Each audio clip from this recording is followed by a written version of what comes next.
கொடிக்காக ஒரு நாளை, எஸ்பெஷலி ஒரு கொடிக்கான ஒரு நாளாக தேசிய முற்போக்கு திராவிட கழகத்தை பிறக்கும் கேப்டன் வந்து ஆரம்பத்தில இருந்து இதுக்குன்னு ஒரு நாளை நாங்க வச்சு ஒரு வருஷமும் இந்த கொடி நாளை நம்ம கொண்டாடிக்கிட்டு இருக்கோம். முதல் முறையாக எங்கள் தலைவர், எங்கள் அன்பு தலைவர் இல்லாத ஒரு கொடி நாளை மிகுந்த வேதனையுடன் மீளா துயரத்தோடும் இன்னைக்கு இந்த கொடி நாள் விழாவை வந்து இன்னைக்கு கொடியை ஏற்றிருக்கோம். தலைமை கழகத்திலுமே தமிழ்நாடு முழுவதும் இன்னைக்கு அனைத்து இடங்களிலும் கழக கொடி ஏற்றப்பட்டிருக்கிறது. கொடி நாள் விழா ஆளுநர் வந்து சட்டமன்றத்தில் உரையாற்றும் போது வந்து முழுமையா உரையை படிக்கல, குறிப்பா வந்து தேசிய கீதை வந்து வாடிதான் ஆரம்பிக்கணும்னு சொல்லி அந்த உரையை பாதியிலிருந்து ஒவ்வொரு முறையும் கவர்னர் அவர்கள் சட்டசபைக்கு வரும்போது இது வந்து ஒரு தொடர் கதையாகவே நடந்துகிட்டு இருக்கிறது. இது வந்து நாட்டுக்கும் மக்களுக்கும் இது வந்து ஆரோக்கியமான ஒரு விஷயம் கிடையாது. ஆளுநர் என்பவரும் ஆளுங்கட்சியை சேர்ந்தவர்களும் நகமும் சதியும் போல இணைந்து பயணிச்சாதான் நாட்டுக்கும் மக்களுக்கும் அது நல்லது. இவங்க வந்து எதிரணிய மாதிரி எதிரும் புதிருமாக செயல்பட்டால் அதனால வந்து இன்னைக்கு பாதிக்கப்பட போவது தமிழ்நாடும் தமிழக மக்களும் தான். இது வந்து உண்மையிலேயே மிக மிக வருந்தத்தக்க ஒரு விஷயம். இதுவரைக்கும் தமிழக அரசியல் வரலாற்றில் நடக்காத விஷயங்கள் இன்னைக்கு சட்டசபையில நடந்துகிட்டு இருக்கு. இது ஒட்டுமொத்த தமிழ் மக்களாகிய நமக்கு ஏற்பட்ட ஒரு தலைகுனிவாக தான் இதை நான் பார்க்கிறேன். அதான் அன்னைக்கே நான் உங்களுக்கு சொல்லியிருக்கோம், ஆலோசனை கூட்டம் நடந்திருக்கிறது. நான் என்ன சொல்றேன்றதே புரிஞ்சிக்காமையே மீடியால நீங்க வந்து தமிழ்ல தான் நான் சொல்றேன், தெளிவா சொல்றேன். அப்பயுமே வந்து நாங்க சொன்ன கருத்துக்கு மாற்று கருத்து தான் நீங்க எல்லாரும் பதிய வைக்கிறீங்க. மீண்டும் உங்களுக்கு தெளிவா சொல்றேன், நான் என்ன சொல்றேனோ அதை கரெக்டா நீங்க நியூஸ்ல போடுங்கன்னு நான் கேட்டுக்கிறேன். அன்னைக்கு மாவட்ட செயலாளர்கள் ஆலோசனை கூட்டம் முடிஞ்ச உடனே உங்களை அழைச்சு நாங்க என்ன சொல்றோம், எங்க மாவட்ட செயலாளர்களுடைய கருத்துகள் இன்னைக்கு கேட்கப்பட்டிருக்கிறது. இது முதல் ஆலோசனை கூட்டம் தான். மீண்டும் ஆலோசனை கூட்டம் அப்பொழுது எங்களுடைய இறுதி முடிவை நாங்க சொல்லுவோம். நான் தெளிவா சொல்றேன், இது ஒன்லி டிஸ்கஷன் தான், டிசிஷன் கிடையாதுன்றதையும் நாங்க சொல்றோம்.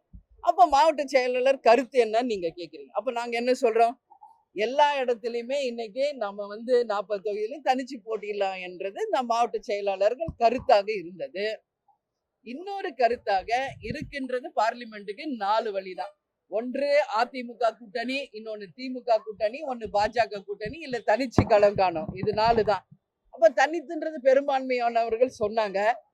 வேறு சிலர் திமுக கூட்டணி என்று சிலரும், அதிமுக கூட்டணி என்று சிலரும், பிஜேபி கூட்டணி என்று சிலரும் சொன்னாங்க. அப்போ அவங்க சொன்னது நான் நல்லா புரிஞ்சுக்கங்க, மாவட்ட செயலாளர்கள் சொன்னது 2014 நமக்கு கொடுக்கப்பட்டது போல சீட்டு, அதாவது 14 சீட்டு கொடுத்து ரெஸ்பெக்டோட மரியாதையோட நமக்கு வந்து வழி நடத்துறவங்களோட நம்ம கூட்டணி அமைப்போம் என்பது அவங்க கருத்து தான். இது தலைமையின் கருத்தோ என்னுடைய கருத்தோ கிடையாது. ஆனா இன்னைக்கு எல்லா பிரஸ் அண்ட் மீடியால என்ன சொல்றீங்க, பிரேமலதா விஜயகாந்த் பொதுச் செயலாளர் வந்து 14+1 கொடுத்தாதான் அவங்க கூட கூட்டணி என்று சொல்றாங்கன்ற மாதிரி நீங்க போடுறீங்க. நாங்க என்ன சொல்றோன்றத கரெக்டா புரிஞ்சுக்கிட்டு நீங்க தயவு செஞ்சு போடுங்கன்னு நான் கேட்டுக்கிறேன். இது ஆலோசனை கூட்டம் தான். ஆலோசனை கூட்டத்துல எங்க மாவட்ட செயலாளர்கள் கருத்து தான் உங்ககிட்ட சொன்னோம். அதனால இன்றைக்கு மீண்டும் உங்களுக்கு சொல்றேன், அடுத்த ஆலோசனை கூட்டம் நடந்து அதுல நாங்க இறுதி முடிவெடுத்து அதுக்கான அதிகாரப்பூர்வ அறிவிப்பு எப்ப வருதோ அதுதான் உண்மையான அறிவிப்பு. இப்பயும் நான் பாக்குறேன், அந்த கூட்டணியில பேச்சுவார்த்தை போகுது, இங்க பேச்சுவார்த்தை போகுது அப்படின்னு சொல்லி எல்லாம் எந்த மறைமுகமும் இதுக்கு கிடையாது. இது தேர்தல் அரசியல். இங்க மறைமுகமாக பேச வேண்டிய அவசியம் ஒண்ணுமே இல்லை. அதனால உங்க எல்லாருக்கும் நான் சொல்றேன், நிச்சயமாக யாருடன் பேச்சுவார்த்தை நடந்தாலும் நாங்கள் ஓப்பனாக வெளிப்படையாக தான் அந்த பேச்சுவார்த்தையை தொடங்குவோம். அந்த பேச்சுவார்த்தையில் என்ன முடிவு எட்டப்படுகிறது என்பதையும் உங்களுக்கு அதிகாரப்பூர்வமாக கட்டாயம் நாங்கள் தெரிவிப்போம். அதனால இன்னைக்கு யார் தலைமை ஏற்றிருக்காங்களோ, கூட்டணி தலைமை ஏற்றிருப்பவர்கள், ஒன்று அதிமுக கூட்டணி, திமுக கூட்டணி, பாஜக கூட்டணி, அந்த கூட்டணி தலைமை ஏற்றிருப்பவர்கள் தான் வந்து இத பத்தி பேச்சுவார்த்தையை தொடங்கணும். இப்ப நாங்க தலைமை ஏற்றிருந்தா நாங்க போய் அவங்க கிட்ட பேச்சுவார்த்தையை தொடங்கலாம். அதனால கூட்டணி தலைமை ஏற்றிருப்பவர்கள் வந்து பேச்சுவார்த்தையை தொடங்கி நாங்களும் குழு அமைத்து அதன் மூலம் பேசும் பொழுதுதான் இது ஒரு இறுதி கட்டத்திற்கு வரும். அதற்கு பிறகு தேசிய முற்போக்கு திராவிட கழகத்தின் நிலைப்பாடு என்ன என்பதை உங்களுக்கு நாங்கள் அதிகாரப்பூர்வமாக நிச்சயமாக நாங்கள் தெரிவிப்போம். தேமுதிகவுக்கு எந்த கட்சியிலிருந்து அழைப்பு வந்தது? அதுதான் நான் சொல்றேன். இன்னும் நாங்க அபிஷியலா ஸ்டார்ட் பண்ணலன்றதையும் நான் தெளிவா நீ சொல்றேன். இல்ல நான் அதுதான் சொல்றேன். இருக்கிறதே 3 தான். என்ன 100 கட்சியா இருக்குது இங்க கூட்டணி. இருக்கிறது 3 தான். அதிமுக, திமுக, பிஜேபி இல்ல தனிச்சு இந்த 4 தான். அதனாலதான் நான் சொல்றேன். எல்லாரும் வந்து இன்னைக்கு எங்களோட நட்புறவோட தான் இருக்காங்க. எல்லாரும் நட்புறவோட பேசிக்கிட்டு தான் இருக்காங்க. ஆனா தேர்தலுக்கான அதிகாரப்பூர்வமாக நம்ம இன்னும் எந்த பேச்சுவார்த்தை தொடங்கல அப்படிங்கறத உங்களுக்கு நான் தெளிவா தான் சொல்றேன். அதனால கூட்டணி தலைமை ஏற்று இருப்பவர்கள் தான் இதற்கான துவக்கத்தை ஆரம்பிக்கணும். இன்னைக்கு அதிமுக கூட்டணியோ, திமுக கூட்டணியோ, பிஜேபி கூட்டணி தலைமை ஏற்றிருப்பவர்கள் இதற்கான தொடக்கத்தை தொடங்கி எங்கள் குழுவுடன் வந்து பேசும் பொழுது அதற்கான நிச்சயமாக என்ன இறுதி நிலைப்பாடு என்பது உங்களுக்கு நாங்கள் தெரிவிப்போம். எதுங்க அதான் மீட்டிங் யார் யார் அந்த குழுல போட போறோம் அப்படிங்கறது இன்னைக்கு நாங்க டிசிஷன் எடுத்து இந்த ஒரு 2 நாள்ல நாங்க அறிவிப்போம்.